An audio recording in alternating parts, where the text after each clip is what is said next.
Welcome back to a new video here in SUALVI. In today's video, I'm going to show you how you can create dynamic macros. So what is dynamic macros? Well, they're, for example, let's look at this title. It's right here.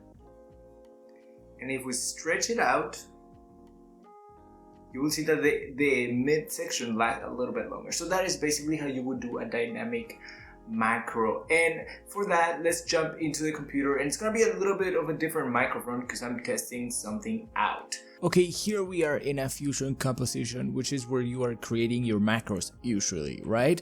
Well, not usually, all the time. Okay, so what we want to do is, first of all, we're gonna see where the time or the space between the intro and the outro it is on your title or whatever you're working on.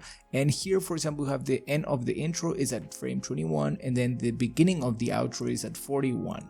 So what we want to do is we're gonna add a keyframe stretcher. So you're gonna press Ctrl M and open your selection tool tab, and we're gonna select the keyframe stretcher. It's already selected right here. Right now it's red because there's a few settings here that we need to take care of. Okay, first of all, so the source end, you need to make sure that the source end is actually the same as your actual Fusion composition. Otherwise, it will mess up your animations and stuff.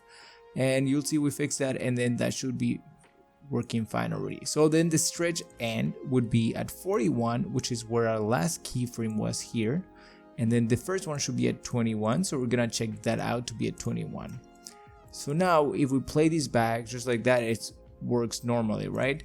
If we go back to our edit tab and we want to copy these, for example, and this is going to be the same as if you had a macro, right?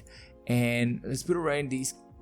Let me try to make it right at 12 seconds, and we want to drag these a little bit longer. So we want our text to stay a little bit longer. Then first it has to render. So now that we have these both rendered out, if I press play right now, you'll see the timing between this one right here and this one. You'll see this one lasts longer, and that is all done with the stretch automatically. The intro and the outro stay unaffected. And that is how you would go about making a dynamic macro. It's actually not that complicated. And yeah, also before I go, let me just tell you that on Monday, I'm gonna try to finish it by Monday. I'm gonna be releasing a little project that I've been working on. It's gonna be 3 different bundles, or like a pack, and I'm gonna make it a bundle of a bunch of different titles and elements. A few of the titles that you've seen in this video are gonna be in it. And yeah, so be on the lookout for Monday's video, and that is when it's gonna launch, because I didn't want to just pull an overnight and finish all of that and make some.